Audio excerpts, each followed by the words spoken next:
Alrighty then, it's time for another game that didn't break. Jungle Vi. Which one? She's basically made a bit of a comeback as a good jungle pick. She's still kind of a janky champion, just going on the record to say, because her problems still exist. But when you give a champion with the ability to absolutely murder people, a better ability to absolutely murder people, they will get picked and they will rampage. That's why like Hecarim can be really good too. And in fact, Vi and Hecarim tend to be my go-to champions when I just want to destroy the enemy team, where I don't really want to help my team out. I just want to destroy people and carry and snowball. I don't have any advanced mechanics I can do for map control or for clearing or anything like that. It's just pure destruction. And that's why I pick Vi sometimes. And her getting that buff, making her more potent and less kind of wishy-washy against matchups, is a pretty good thing. So yeah, I've been using her to smash people, and it's pretty good. And here's a golden rule for jungling that a lot of people don't talk about. I mean, there's a lot of golden rules, but this one's about damage. Burst is better. In fact, kind of League of Legends' whole mantra is that burst is better. And most of the time, it's better in every scenario, high elo, competitive, or whatever. Just kill somebody real fast. But in solo queue, it's even more important. Because let's assume your teammates are, a special. They ride the short bus. Let's just assume they're not good players. If you were to use a sustained champion who, dukes it out, or an initiator or whatever, somebody that's slow and doesn't do very much. By the way, I love this kill here because the Aurelia so obviously was getting baited and then she didn't think about it. But anyways, if you use a champion that kind of does things slow, some of your teammates will take forever to notice it or do not understand the situation that's opening up for them, or I mean the opportunity, and just let it go. If you remember the video from yesterday, that Cho'Gath just kind of farmed at a lot of opportunities. It was kind of sad, right? So if you pick a burst champion and just kind of kill somebody right off the bat, even the dumbest player knows, oh look, we have an advantage now, and they will actually follow through most of the time. Because, that's kind of why burst champions work out in solo queue, just because you can lead your team forcibly. Like, if you go in there, wipe somebody out, it's like a big old flag for your team, it's just saying, kill the rest of them. Do it. So, whatever. It's kind of a funny way of having to do things in solo queue, in lower divisions at least. So far you've seen I've been globetrotting, farming a lot. I controlled the Nunu early and I'm catching him and killing him. It's pretty good. And you can see that whenever I manage to engage on someone with my Q and follow it up with the auto attack punch auto attack combo, it basically wipes them out. Like here, I don't do the combo right, but you can already see it took away 1/5 of her health. If I did the combo right, it would have taken away half of her health. Then added my ultimate on top of it, and it's basically almost an entire kill. So now if I have my teammates around me, it should just kind of mean, they get picked off. So that's pretty good. And in keeping with the spirit of, I just want to carry and kill everybody, I don't want to be useful or survive, I'm building pretty much only damage. You would sometimes, with like a champion like a Vi, you would take some tankiness down the line. Nah, that's for people who have faith in their team. Yeah, I've kind of lost a lot of it. And again, I really do like playing Vi when I have a lot of high damage in my team, because like having Wukong is pretty cool. Because you'll jump in there, deal a lot of damage, and then I'll grab whatever straggler is nearby and just kill them myself. And it's just a lot of damage going by. And the enemy team is struggling to keep tabs on me at this point.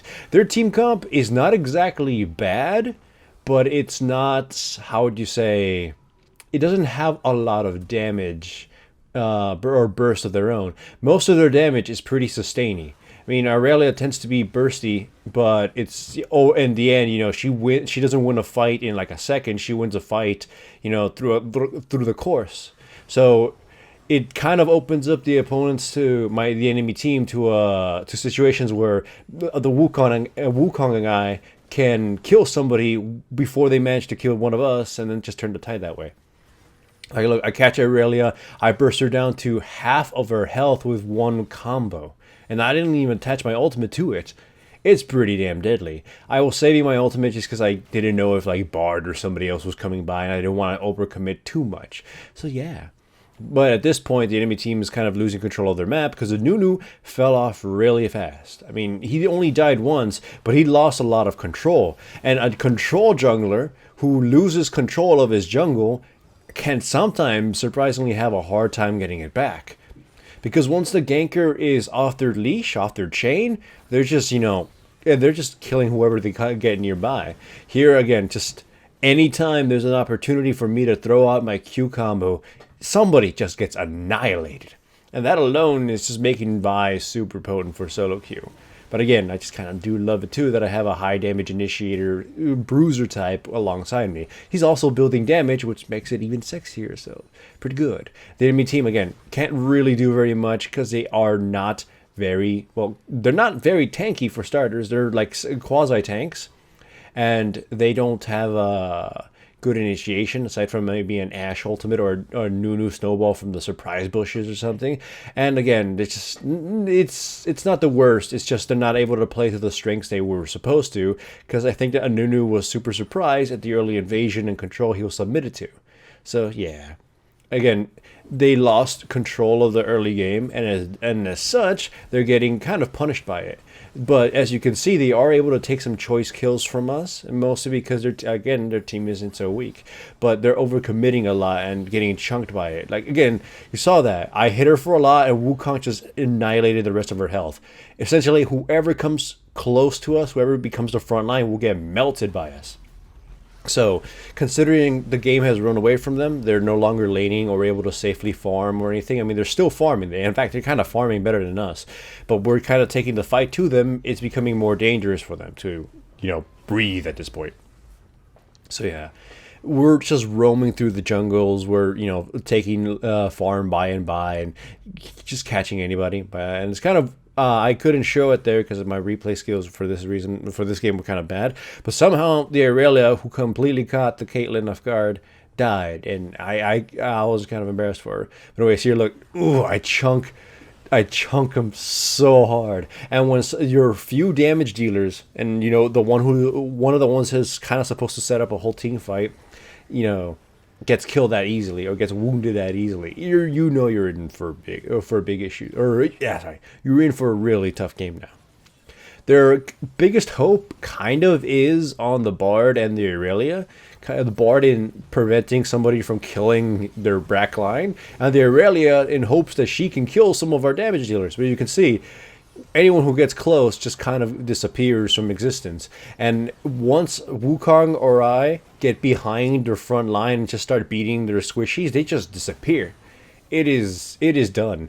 And it extremely ran away from them. Again, I know I'm repeating myself there, but there was a pivotal moments in the beginning of the game that just kind of decided the rest of it. When Nunu was invaded and he was scrambling to figure out what to do, and when his ganks were not working because I was either there to stop him or kill him.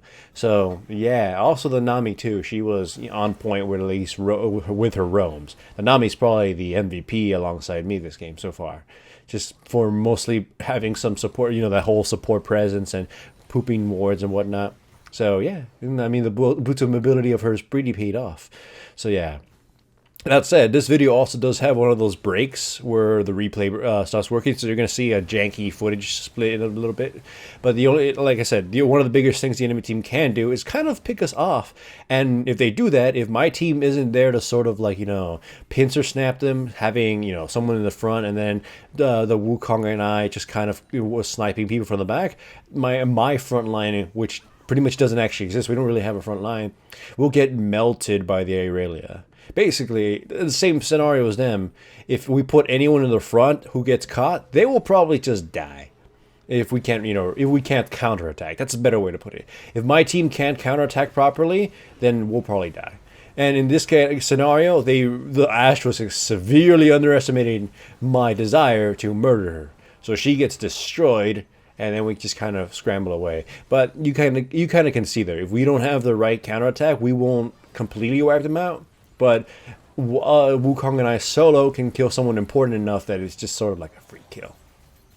But yeah, so this is kind of important why having a tank to peel off these murder champions is important, but also an initiator, because even if your team comp has some plays they can make, if you can't safely initiate, or if your initiation is really, I would say, unreliable, and like in the case of Nunu, then you can't really force situations to be in your favor. You kind of have to wait for the enemy team to blunder.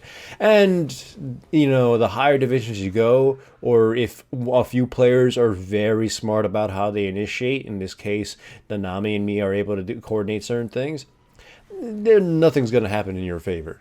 So, yeah.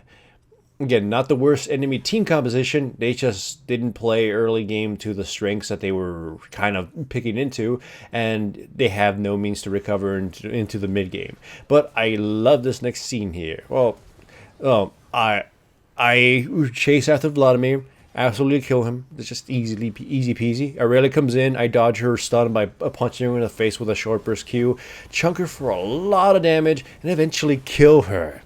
And then I turn my attention to Nunu, but I catch Bard on the by and kill him. And then I catch Nunu, chunk him down, and kill him too. And then I go after the Ashe. And of course, one of the very few times you get to see Nami get a kill. So yeah. But either way, that means the game is over now. It's pretty good. It was a pretty good game of just kind of showcasing a runaway murder champion with the enemy team having basically nothing to stop her. And yeah, Vi is basically back for solo queue, at least just solo queue carrying, and it's mostly because people just suck at dealing with murder champions. Yay. And if you liked this video, remember to give it a like. And if you aren't subscribed, make sure to subscribe. And if you are subscribed, make sure to hit the little bell up there somewhere so you actually get notifications to my videos, because YouTube and stuff.